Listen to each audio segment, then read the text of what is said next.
London, 1720. The government is not technically broke. That is the dangerous part. It can still pay interest. It can still speak in the language of credibility.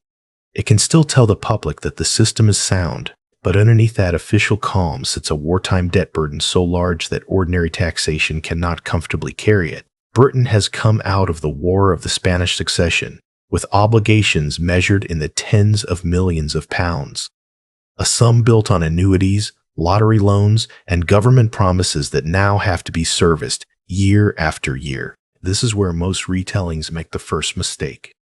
They describe the South Sea bubble as a story about greed. It was that. But greed was not the engine. Public finance was. The first real question was not how to make people rich. The first real question was how to make an overburdened state look liquid without admitting what the debt had become. The answer arrived in the form of a company with a grand imperial story and a weak commercial reality. The South Sea Company, founded in 1711, dressed in the promise of trade with Spanish America, but built above all as a machine for handling government debt. And here's the brutal reversal at the center of the episode. The bubble did not begin where the public thought wealth was being created. It began where the state saw liabilities that needed to be rearranged. So before we get to the mania, the crowds, the ruin, and Newton himself, start with the forensic reality. This was a sovereign debt problem wearing the costume of a stock market miracle. The South Sea Company did not appear as a carnival sideshow. It arrived as a solution. Britain's state debt after the war was not one clean obligation. It was a layered mass of annuities, redeemable claims, and funded obligations held by widows, merchants, office holders, lenders, and institutions that depended on regular income. The government's problem was not simply that it owed too much. It was that it owed too much in forms that required trust, cash flow, and political stability to keep rolling forward. A formal default would have shattered public credit. Open austerity had limits. New taxes had limits. So the political class became interested in something more elegant. Conversion. The proposition was simple enough to sound respectable. The South Sea Company would assume a large portion of the national debt. In return, it would receive state-backed privileges, interest payments tied to that debt, and the prestige of acting as a quasi-public instrument. Debt holders, meanwhile, would be invited to exchange their secured government claims for company shares. On paper, this looked modern, efficient even. A single corporate vehicle would consolidate public obligations. Investors would gain participation in future upside. The state would reduce pressure on its finances. Everyone, supposedly, would win, but the structure contained the poison from the start. The company's real commercial base was thin. Its famous monopoly on trade to the Spanish South Seas sounded imperial and limitless, but the actual conditions were far less impressive. Britain's access depended on diplomacy, treaty conditions, and Spanish permission. The trade story was expansive enough for promotion, but too narrow and politically constrained to justify the valuations that would follow. In other words, the cash flow was weak, but the narrative was enormous. That mismatch matters because it reveals what the company actually was. It was not primarily being valued as a productive enterprise. It was being used as a conversion chamber. The raw material going in was government debt. The output coming out was speculative equity wrapped in patriotic language, and this is where the public made the trade that still traps people 3 centuries later. Would you exchange a known income stream for a security promising spectacular upside, when that upside depends less on underlying earnings than on political favor and rising public excitement? Millions in nominal terms did. Not because they were stupid, because the offer was presented as both rational and national. Safety began to look old. Yield began to look ildy. Participation in the new structure began to feel like intelligence itself. That is how these operations work when they are most effective. They do not ask the public to embrace obvious fraud. They ask them to reclassify risk as opportunity and to call surrender a modernization. Once that conversion logic was in place, the next task was psychological. A government bondholder in early 18th century Britain was not necessarily a gambler. Many were the opposite. They wanted regular income, legal priority, predictability. They held annuities because predictability is what matters when rents must be paid, inventories financed, daughters married, or retirement carried by paper claims rather than land. To move people like that, you do not begin with frenzy. You begin by making prudence look obsolete. So the South Sea proposition was framed not as a leap into danger, but as a graduation into a higher form of financial intelligence. Why accept a fixed 5 or 6% from the state when a great national company, backed by Parliament, attached to empire, and praised across polite society, appeared capable of delivering far more? Once that question entered the public mind, the moral status of caution began to change. That is the pattern people miss.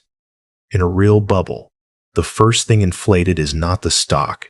It is the social meaning of refusal. The holdout is no longer prudent. He is slow, unimaginative, unpatriotic, almost. He is clinging to old paper while a new financial future is being built in front of him. And then came the second layer, corruption. The legislation required to expand the conversion scheme did not move through a morally neutral system. Company directors distributed shares and share options to politically useful figures, including members of parliament and ministers, often on favorable terms. These were not ordinary investments. They were inducements. A rising stock price did not merely enrich speculators. It bound the governing class to the success of the scheme, at least while the ascent continued. That detail changes the tone of the entire story. This was not simply a crowd inventing a mania from below. It was a structure blessed from above. Law, prestige, and access were aligned behind the same financial object.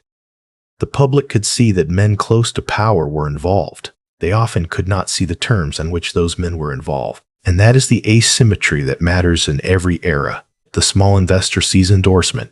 The insider sees extraction. By the time the public understands the difference, the conversion has usually already happened. The safe claim is gone. The income stream has been surrendered. In its place sits an asset whose value now depends on a permanent continuation of belief. That is a fragile thing to build a society on. Once the political cover was secured, the ascent had to be financed. This is the part that makes the South Sea bubble feel modern. The stock did not rise on storytelling alone. It rose because the company and the market created ways for people to buy more than they could actually afford. In 1720, South Sea shares climbed from about 120.5 in January to above £1,000 in August. That move was not just enthusiasm. It was a credit event. The company sold new shares through subscription schemes that let buyers pay in installments rather than in full. That mattered enormously. Installment buying turned limited cash into leveraged speculation. A buyer could put down a fraction, ride the price up, and feel rich long before the real bill arrived. Harvard's South Sea Materials note 4 major subscriptions in 1720, structured around staged payments, and later analysis by the New York Fed highlights how some offers became even looser, with only 10% down and later payments deferred. That is the hidden mechanism when an asset can be purchased with delayed payment. Rising prices create the illusion that the future will fund the present. For a while it works. The very increase in price appears to validate the structure that caused it. Around that machinery grew a hype environment that now looks uncannily familiar. The company's trading prospects were exaggerated. Elite names were publicized to signal legitimacy. A broader bubble culture spread through London, with rival schemes and outlandish promotions feeding the sense that a new age of paper wealth had arrived. The public did not need every statement to be literally false. They only needed a steady atmosphere in which skepticism felt provincial and delay felt expensive. And then there is the street-level picture. A shopkeeper hears that gentlemen close to government are in. A widow living off fixed income sees neighbors revalue caution as cowardice. A clerk with modest savings realizes that people using subscriptions and credit can command positions far larger than his cash would allow. The pressure is no longer intellectual. It is social. The market is telling him every day that patience is a tax paid by the timid. But leverage always hides a calendar. The installments eventually come due.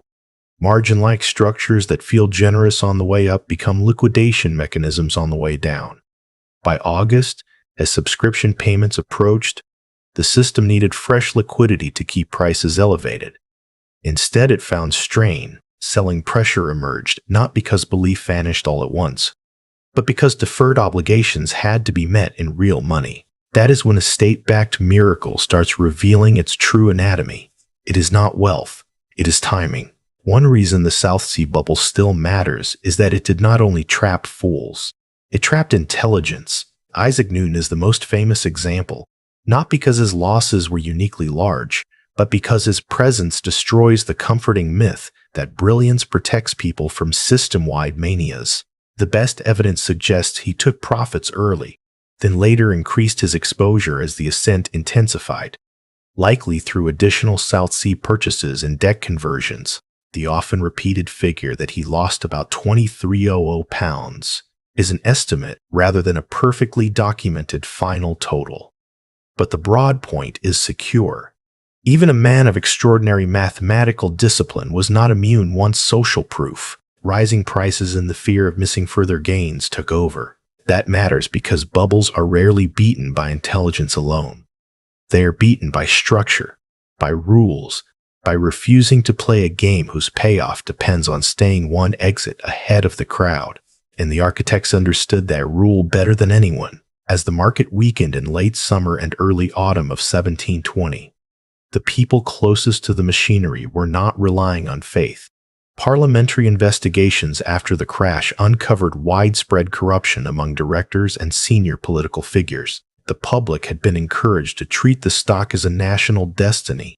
Insiders, by contrast, had treated it as an opportunity set. When the reckoning came, Parliament moved against the company's leadership, confiscating substantial assets from directors and exposing the depth of official involvement. Then came the street-level consequences that always disappear in elegant summaries. A ruined gentleman is visible. A ruined widow is not. A failed speculator can still become a story. A household that quietly cuts meat from the table, delays a daughter's marriage portion, dismisses a servant, or sells plate to meet obligations simply vanishes into the background. Yet that is where financial collapses are actually felt, not in abstract charts, but in shrinking rooms, altered diets, broken engagements, unpaid notes, and the sudden discovery that paper wealth cannot buy time once trust is gone. Britain suffered widespread ruin, and the shock was severe enough that Parliament had to intervene to stabilize confidence and prevent the crisis from poisoning the wider credit structure. That is the final insult in every state-enabled bubble. The public is invited in by prestige. The insiders leave by access. So what survives this story beyond the spectacle? Not the stock, not the prestige, not the official reassurance. What survives is the pattern. When a government debt problem is quietly repackaged as a public investment opportunity, your first question should never be how high the asset can go. Your first question should be, what liability is this structure trying to absorb? In 1720, the South Sea Company's central function was to convert state obligations into marketable equity claims, and that is why the episode matters far beyond its century. The defense is not complicated, but it is emotionally difficult. Do not exchange a fixed claim for a narrative asset unless you can identify the underlying cash flow without the promotional language. Do not trust yield uplift that depends on political sponsorship, easy credit, deferred payment, or restricted exit windows. If insiders receive better terms than the public, you are not participating in the same instrument, even if the ticker is identical. And when a financial innovation is sold as a patriotic solution, assume that national necessity may be doing the work that real economics cannot. The South Sea subscriptions themselves expanded participation through installment structures, which made the rise easier and the reversal more lethal. That is the forensic lesson. The danger is rarely announced as confiscation. It arrives as modernization, as liquidity, as access, as reform. It tells savers they are being invited into the future, when in fact they are often being invited to stand between the state and the consequences of prior promises. So the binary choice is simple. You can own claims anchored to cash flow, legal clarity, and survivable downside, or you can let a stress system convert your caution into fuel.